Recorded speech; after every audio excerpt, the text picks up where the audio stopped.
Welcome back mga kaaldab. Ito na naman po ang inyong lingkod, si Mr. Destiny, at magbibigay po tayo ng pinakamainit na update po ngayon sa social media. Ito po daw ay kuha sa NAIA Terminal 3 mga kaaldab, na kung saan sinasabi ng mga ibang netizen na nakaalis na nga po ng bansa si Alden Richards. Pero gaya ng sinabi natin mga kaaldab, ganito po naman talaga ang mga lakad nga po ng pamilya Polkerson.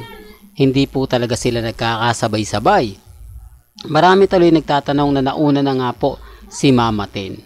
Pero gaya na sinabi ko mga kaaldab, wala po ako sa posisyon para ipilit yan, ha. Wala po tayo sa posisyon para kumbaga kumbinsihin yung mga dumadaan at bumibisita sa channel natin. Sabi ko nga po sa inyo dito po sa channel ni Mr. Destiny, kung ano lang naman po ang latest, kung ano lang naman po ang trending, dun lang po tayo.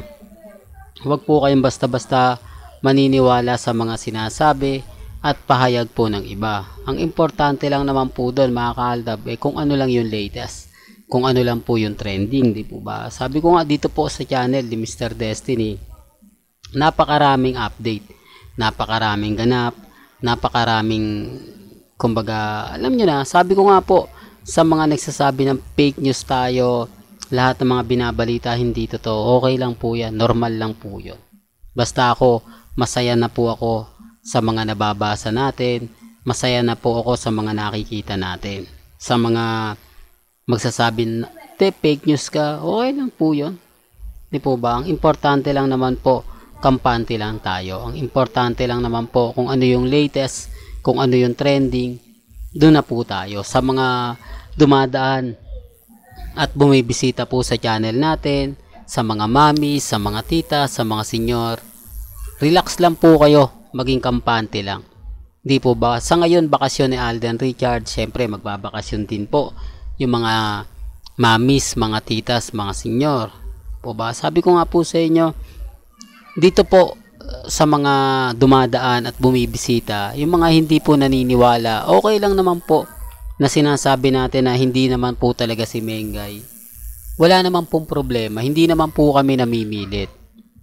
Ako hindi naman po tayo o hindi ko naman po pinupush na ganito ganyan, etc. etc. Wala po, ang sa akin lang po, ibinibigay ko lang naman po yung mga nangyayari, nagaganap, di po ba? Kaya relax lang po kayo sa mga nagsasabi, hindi Mr. Destiny, fake news ka, lahat ng mga balita mo hindi totoo, lahat ng mga sinasabi mo, alam nyo sa totoo lang po, napakarami po na kumbaga pananaw yung iba, napakaraming mga kumbaga komento yung sinasabi ng iba. Basta sa akin lang po mga kaaldab, masaya na po ako, masaya ako dahil kumbaga sinasabi nga po ng iba, komento ng iba, relax lang po kayo.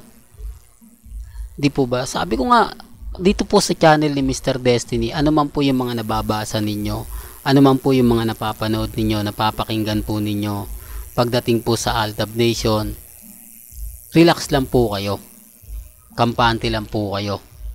Kahit ano naman po kasing ipaliwanag natin, sabihin natin, wala, magmimistulang ano lang naman tayo eh.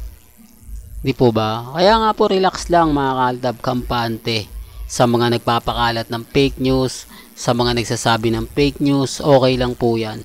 Normal lang po yan. Alam naman po natin mga kaaldab na sina Mengay at si Alden Richards naman po talaga ang sasapol. Di po ba? Kaya nga po masaya tayo dahil kahit paunti-unti marami tayo nakukuhang update.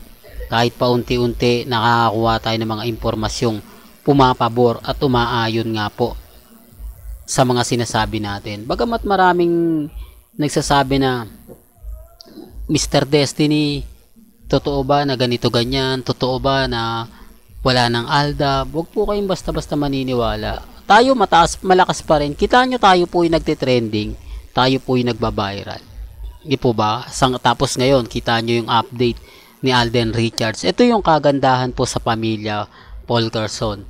May nauuna na, pero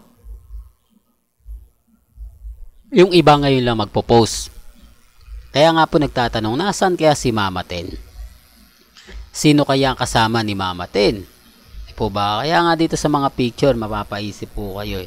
Although yung iba nagtatanong, baka nauna na sila Mr. Destiny, late post na lang to. Depende po, depende. Sabi ko nga po sa inyo, may mga bagay-bagay na tinatago lang po nila. May mga bagay-bagay na mahirap nga po talagang sabihin, mahirap nga po talagang ipaliwanag. Pero relax lang, ako nga po kampante lang eh. Ako nga po matatag. Ako nga po hindi basta-basta nagpapa-apekto eh. Lalo na nga po kapag may nakikita tayong may nababalitaan tayong ganito, may nababalitaan tayong ganun. Hindi, sinasabi ko lang po ito para klaro. Sinasabi ko lang po ito sa mga mamis, sa mga titas, at sa mga senyor. Di po ba? Real talk. Remind ko lang po sa mga magsasabi na, Mr. Destiny, move on na kayo, tapos na yung boxing, tanggapin nyo na lang yung katotohanan, natalo na kayo. Wala naman pong problema, hindi naman po ako namimilit. Dito naman sa channel ni Mr. Destiny, wala naman pong pilitan, di po ba? Kung ano lang mga nababasa natin, kung ano yung napapanood natin, napapakinggan, chill lang. Basta ako masaya, di po ba? Basta ako kampante. Ano man po yung mga sinasabi nilang pahayag, hindi maganda at hindi kaaya-aya, normal na lang po sa akin yon. Basta ako masaya. O, sabi nga nila kung saan po kayo sa tingin po ninyo giginhawa pakiramdam ninyo, yung paniniwala po ninyo, yung mga komento po ninyo, doon po tayo. Kaya doon sa mga mami sa galit na galit sa channel natin, sa gigil na gigil, relax lang po kayo. Ako nga po kampante lang. Alam natin na may mga point na yung iba mapapaisip po talaga. Si Alden Richards, bakit walang kasama? Si Alden Richards, sino nga po ba yung kasama niya? Bakit nag-iisa lang siya? Nasa na yung iba? Di po ba? Doon pa lang may mali na eh. Di po mapapaisip na kayo. Baka humihiwalay talaga. O sinasadya lang po talaga nila na hindi po pwede magsama-sama. Dahil nga po may ispatan. Po ba? Dapat nga po sabay-sabay yan. Pero gaya ng sinabi ko, mahirap po talaga mag-react, mahirap magkomento. Talagang umaayon talaga at naghihiwalay nga po talaga para hindi nga po mapansin kung sino-sino nga po ba talaga ang kasama ni Alden Richards. Di po ba? Real talk. Pero bago natin, hanggang dito na lang po pala yung updates natin mga kaaldab. Kaya kung gusto nyo pa po ng pinaka-latest at sariwang update, abay tumutok lang po kayo dito po sa channel ni Mr. Destiny para updated po kayo sa mga latest at sa mga bagong video po na ilalabas po natin maya-maya lang. Hanggang sa muli, salamat po sa panonood at pakikinig.